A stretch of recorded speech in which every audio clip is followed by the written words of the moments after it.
If you are a Jeep lover and you want one, it is a good time to consider this ancient version, the well-regarded Jeep Wrangler TJ, built from 1996 to 2006. Back then, before Stellantis, Jeeps were built stronger, simpler, and with more care than the modern corporate machines we see today. Compared to the Stellantis era, these old Jeeps were truly built to last. As ever, when you are talking about vehicles that are more than 20 years old, condition is everything, which is why you will find there is little relationship between price and vehicle age. How much to spend? $5,000 to $7,000, up to year 2000 registration Sahara 4-liter hard and soft tops with about 100,000 miles, some with full service histories and mostly manuals, others tatty, trading on image. $7,000 to $8,000, lower mileage pre-2000 Sahara 4-liter manuals, plus early 2000s 4-liter sports.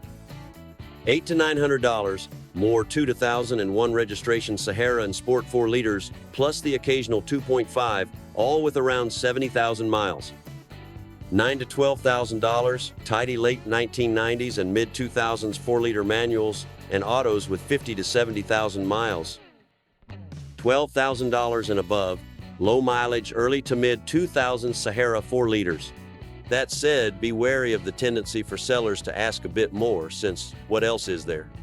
Unless you know your quality Wrangler aftermarket kit from Far Eastern rubbish, favor an original and unmolested example over the many modified ones out there. The majority of Wranglers are 174 brake horsepower, 4-liter models, most of them in upmarket Sahara trim, with a sprinkling of cheaper sport versions for good measure. The 4-liter is a straight 6 gas unit with few issues, so long as it has been looked after. It suits the Wrangler, especially off-road.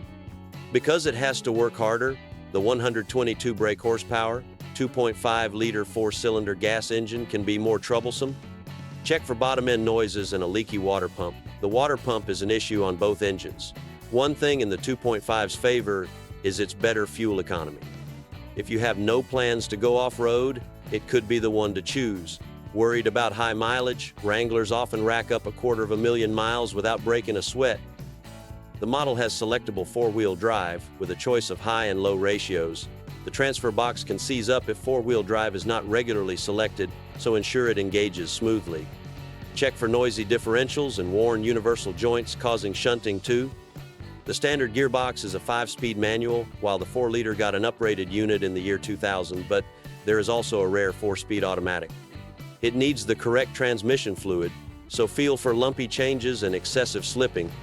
The Wrangler is an old-school body-on-frame mud plugger, so the first thing you want to see is a long paperwork suggesting the latter chassis is in robust health. Although expect surface corrosion on this and the Dana 44 rear axle, the galvanized body sits on coil springs. They might be a bit saggy, but that is no problem if you plan some off-roading adventures, since you will want to fit a lifting kit anyway. Out of the box, the steering was hardly crisp, but if it is seriously vague, suspect worn ball joints. The Sport had a soft top and the Sahara a removable hard top. Check that both fit snugly and look for signs of damp on the seats and floor. All good? Then have a go. It may not be the latest JL, but a well-bought TJ will put quite a smile on your face for a fraction of the price. An expert's view, Chris Bashall, Surrey off-road specialists. The Jeep's ground clearance just is not great enough, and you can easily wallop the fuel tank. However, raise it a couple of inches with a good lifting kit, such as ARB's Old Man Emu, and fit 31-inch tires, and they are more evenly matched. Being smaller and more agile, a well-prepared TJ will beat the later Wrangler JK as well. If you are looking at a modified one, check it as quality kit and that it has been fitted properly. Now, buyer beware. The engine, the 4-liter, is prone to water pump issues, so check for leaks. While you are there, look for oil leaks from the engine's rear main seal and crankcase vents on top of the valve cover. Pre-2000 4-liter engines can suffer a cracked exhaust manifold. The 2.5 has quite a small oil capacity. Under sudden heavy braking, it can suck air into the sump, leading to big end and conrod failure. Distributor bearings can wear on both engines. Inspect the radiator seams for leaks and the condition of the plastic tank caps. The transmission, the Belleville spring washer that tensions the clutch plates in the rear differential can crack, making the differential noisy. Check by turning the car on full lock and feeling for a judder. The differential fluid needs to be original equipment with a special additive that prevents the plates drying and grinding. Early 5-speed boxes can suffer synchro issues. The suspension. Coil springs can sag.